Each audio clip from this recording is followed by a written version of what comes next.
I am Jawahar Singh, Assistant Professor, Department of Zoology at Sri Ram Nalamani Yadava College of Arts and Science, Tenkasi. Today we are talk about binomial nomenclature. இரு பெயரிடும் முறை, அதாவது scientific name அனிமல்ஸ்க்கு எப்படி கொடுக்குறாங்க அப்படிங்கிறத பற்றி இன்றைக்கி நம்ம பார்க்கலாம். First classification. The assembling of animals into groups based on their similarity is called classification. Similar character உள்ள அனிமல்ஸ் எல்லாமே ஒரு குரூப்பாக இணைக்கிறாங்க. இதுக்கு பேர் தான் classification. The science of classification is called taxonomy. Taxonomy அப்படின்னா வகைப்பாட்டியல். இப்போது ஒரு லைப்ரரிக்கு, ஒரு சூப்பர் மார்க்கெட்டுக்கு நாம் போகிறோம் அப்படின்னம்னா ஒரு பர்டிகுலர் புக்கையோ அல்லது ஒரு பொருளையோ ஈஸியாக ஐடென்டி பண்ணுறதுக்கு, நம்ம எடுக்கிறதுக்கு அங்கே உள்ள அரேஞ்ச்மெண்ட்ஸ், அந்த கிளாசிஃபிகேஷன் அல்லது அந்த கேட்டகரைஸ் பண்ணுறதுனால தான் நமக்கு ஈஸியாக இருக்குது. Second, introduction. இந்த ஃபாதர் ஆஃப் டாக்ஸானமி அப்படின்னு சொல்கிறது நம்ம கரோலஸ் லின்னேயஸை சொல்கிறோம். Carolus Linnaeus is referred to as the father of taxonomy. The binomial nomenclature was proposed by Linnaeus. இரு பெயரிடும் முறையை முதலில் அறிமுகப்படுத்தியவர் Linnaeus in the year of 1737. It is a system of naming animal. Such a name is called binomial name or scientific name. ரெண்டு words வச்சு ஒரு அனிமல்ஸ்க்கு name கொடுத்தா அதுக்கு பேர் binomial name or scientific name. According to the system, each animals is named by two words. The first word is called generic name and second word is called species name. இப்போ scientific நேமில் first name genus name, second name species name. இப்போ for example, இப்போ banana அப்படிங்கிறது common name, அதோட scientific name Musa பாரடிசியம்.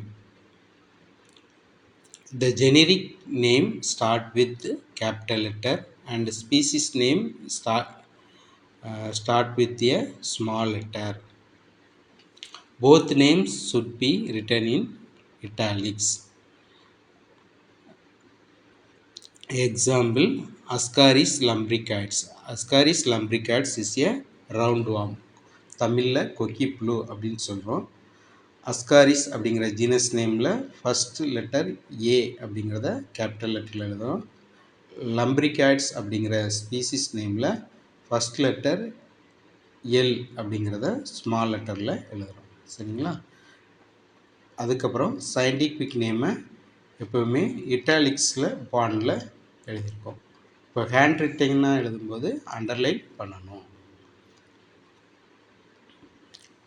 For example, tiger ஓட common name tiger, டைகரோட scientific name Panthera tigris. அதில் Panthera அப்படிங்கிறது ஜீனஸ் நேம், டைக்ரிஸ் அப்படிங்கிறது ஸ்பீசிஸ் நேம். இதில் genus name first letter capital P போட்டிருக்கோம், ஸ்பீசிஸில் எல்லாமே ஸ்மால் லெட்டர்ஸ் தான் எழுதியிருக்கிறோம். அதுக்கப்புறம் டாக்ஸானமிக் யூனிட்ஸ், அதாவது ஹயரார்கி படிநிலைகள், kingdom, phylum, class, order, family, genus, species, 7 steps இருக்குது. இப்போ டாக்ஸானமிக் ஆஃப் லிவிங் திங்ஸ், ஹியூமனோட scientific name Homo sapiens. Then binomial நாமன்கல்ச்சரோட ரூல்ஸ், அதோட விதிகளை பார்த்தோம் அப்படின்னம்னா ஐசிஇசட்என் ரூல்ஸை ஃபாலோ பண்ணி இருக்குது. ஐசிஇசட்என் அப்படின்னா த international commission on zoological nomenclature framed certain rules in 1901 for naming the animals. All animals must be named by 2 words. it is called binomial. The subspecies can be named by three words. It is called trinominal.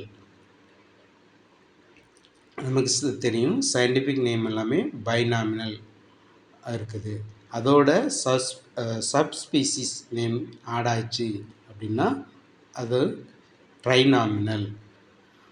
இப்போ subspecies எதை base பண்ணியிருக்கு அப்படின்னா, இப்போ அனிமல்ஸில் breeds, races, எத்தினிசிட்டி, அதாவது அதோட races இனங்களை பொறுத்து, அதாவது டிஃப்ரெண்ட் லொக்காலிட்டியில் இருக்குது பார்த்தீங்களா, டிஃப்ரெண்ட் கண்ட்ரீஸில் அதை வந்து ஸ்பீசிஸ் நேமோட அடுத்து சப்ஸ்பீசிஸை நேமை குறிச்சிருப்பாங்க. அதுக்கு பேர் தான் trinomial. Next, in case of several names have been given to a single animal by different scientists, the earliest name is to be considered valid. The duplicate names are called synonyms. ஒரே அனிமலுக்கு different scientist வெவ்வேறு நேம்களை கொடுத்துருந்தாலும் first உள்ள நேமை தான் நம்ம follow பண்ணணும். அதுக்கடுத்து கொடுத்த duplicates name எல்லாமே நம்ம சினானிம்ஸாக. Species name should be printed in italics. இப்போது ஸ்பீசிஸ் ஒரு சயின்டிஃபிக் நேம் பிளான்ட்ஸ்லேயோ அனிமல்ஸ்லேயோ பிரிண்டாக இருக்கும்போது இட்டாலிக்ஸில் தான் பாண்டில் தான் இருக்கணும். If it is hand written or typed it must be underlined or to indicate italics. இப்போ நம்ம கையெழுத்தாக எழுதும்போது அல்லது டைப் பண்ணும்போது எல்லா சயின்டிஃபிக் நேமையும் கண்டிப்பாக அண்டர்லைன் பண்ணணும். இந்த அண்டர்லைன் பண்ணுறது எதை குறிக்கும் அப்படின்னா, இட்டாலிக்ஸில் எழுதுறதுக்கு சமமானதாக குறிக்கிறது. The name of author who first publishes the name should follow the species name. யார் ஃபஸ்ட்டு ஒரு அனிமலை டிஸ்கிரைப் பண்ணாங்களோ அந்த நேம் வந்து அந்த ஆதர் நேம் வந்து சயின்டிஃபிக் நேமுக்கு அடுத்து வரும். ஃபார் எக்ஸாம்பிள் ராணா டைக்ரினா டாட். இதில் Rana genus name, tigrina species name, டாடு அப்படிங்கிறவர் வந்து author name. When the name is changed, the original author's name is given in pancreas. இப்போ ஏதாவது ஒரு ஸ்பீசிஸ் நேமை ரீப்ளேஸ் பண்ணியிருக்காங்க அப்படின்னா, கரெக்ஷன் பண்ணியிருக்காங்க அப்படின்னா, ஃபஸ்ட்டு ஆதர் வந்து நம்ம பேந்திரியாஸ் வித்தின் ப்ராக்கெட்ஸில் அந்த ஆதர் நேமை வித்தின் ப்ராக்கெட்ஸில் குறிக்கணும். Then advantages of nomenclature. இந்த பைனாமினல் நாமன்கிளேச்சர் சயின்டிஃபிக் நேம் கொடுக்கறதுனால என்னென்ன advantages? Each and every animal has been provided with a scientific name. ஒவ்வொரு அனிமலுக்கும் ஒரு சயின்டிஃபிக் நேம் கொடுக்கப்பட்டிருக்கு. Scientific names are international or universal. எப்போவுமே சயின்டிஃபிக் நேம் எல்லாமே யூனிவர்சலாக இருக்கணும், சரிங்களா? லொக்காலிட்டியை குறிக்கக்கூடாது, எல்லாருக்கும் காமனாக தெரியக்கூடியதாக இருக்கணும். அந்த சயின்டிஃபிக் நேம் எல்லாமே யூனிவர்சலாக இருக்கணும். ஃபார் எக்ஸாம்பிள் கேட் அப்படின்னா அது ஃபெலிக்ஸ் கேட்கஸ் அப்படிங்கிற சயின்டிஃபிக் நேம் வந்து யூனிவர்சலாக கேட்டை தான் குறிக்கும் அப்படிங்கிறது சயின்ஸ் படித்த எல்லாருக்குமே தெரிஞ்சிருக்கும். The scientific names are self descriptive.